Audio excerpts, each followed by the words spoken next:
पश्चिम बंगाल में पहले चरण के लिए कड़ी सुरक्षा के बीच वोटिंग का काम पूरा हो गया। इस दौरान हिंसा की छिटपुट घटनाएं हुई, लेकिन कुल मिलाकर माहौल शांतिपूर्ण रहा। पहले चरण में 80% से ज्यादा वोटिंग हुई है। पहले चरण में 5 जिलों की 30 विधानसभा सीटों के लिए वोट डाले गए। इनमें से ज्यादातर सीटें कभी नक्सल प्रभावित इलाके रहे जंगल महल में रहीं। पुरुलिया में सभी 9 सीटें, बांकुड़ा में 4, झारग्राम में 4, पश्चिमी मेदिनीपुर में 6 सीटें और पूर्वी मेदिनीपुर में 7 सीटों पर कोविड-19 संबंधी दिशा निर्देशों का पालन करते हुए मतदान कराया गया। 10,288 मतदान केंद्रों की सुरक्षा के लिए केंद्रीय बलों की करीब 730 टुकड़ियों को तैनात किया गया था। इस चरण में 21 महिलाओं समेत कुल 191 उम्मीदवार चुनाव मैदान में थे।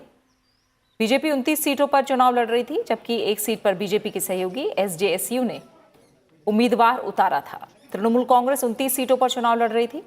जौनपुर विधानसभा सीट पर टीएमसी उम्मीदवार का नामांकन अस्वीकार होने के बाद पार्टी निर्दलीय उम्मीदवार का समर्थन कर रही थी। वहीं कांग्रेस, वाम दल और गठबंधन सहयोगी इंडियन सेकुलर फ्रंट संयुक्त मोर्चे के तहत चुनाव लड़ रहे हैं। आज जिन नेताओं की किस्मत ईवीएम में कैद हुई है, उनमें तृणमूल कांग्रेस नेता और राज्य सरकार में मंत्री शांतिराम महतो और अभिनेत्री जून मालिया, विधानसभा में कांग्रेस विधायक दल के उपनेता नेपाल चंद्र महतो, मार्क्सवादी कम्युनिस्ट पार्टी के सुशांत घोष, पूर्व सांसद पुलेन बिहारी बस्के, देबरीना एम्ब्राम और बीजेपी के पूर्व सांसद नरहरि महतो शामिल हैं।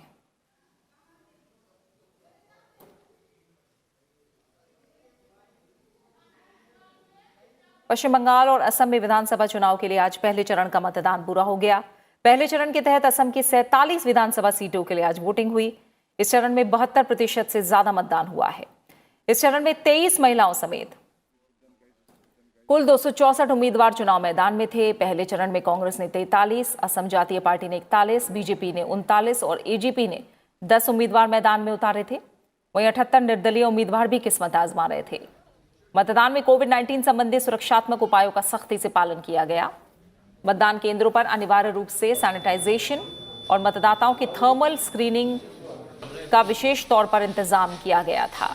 मुख्यमंत्री सर्बानंद सोनोवाल ने ऊपरी असम के डिब्रूगढ़ में अपने गृहनगर के आदर्श मतदान केंद्र पर मताधिकार का इस्तेमाल किया। इस चरण में मुख्यमंत्री सोनोवाल, विधानसभा अध्यक्ष हितेंद्र नाथ गोस्वामी, प्रदेश कांग्रेस प्रमुख रिपुन बोरा समेत कई मंत्रियों और नेताओं की राजनीतिक किस्मत का फैसला होना था। कई मतदान केंद्रों पर पहले मतदाता का स्वागत पौधा और असम का पारंपरिक गमछा देकर किया गया। पहले चरण में सुरक्षा बलों की कुल 300 कंपनियों को तैनात किया गया था। ऊपरी असम और ब्रह्मपुत्र के उत्तरी तटीय 12 जिलों में 11,500 से ज्यादा मतदान केंद्रों पर वोटिंग हुई। महिला कर्मचारियों ने 479 मतदान केंद्रों पर खास तौर से मतदान की प्रक्रिया पूरी कराई। इस बार 3 मुख्य गठबंधन चुनाव मैदान में हैं। बीजेपी के नेतृत्व में नेशनल डेमोक्रेटिक अलायंस में असम गण परिषद शामिल है। अन्य गठबंधनों में यूनाइटेड पीपल्स पार्टी लिबरल और कांग्रेस के नेतृत्व में महाजोट शामिल है। महाजोट या ग्रैंड अलायंस में All India United Democratic Front, Bodoland People's Front शामिल है।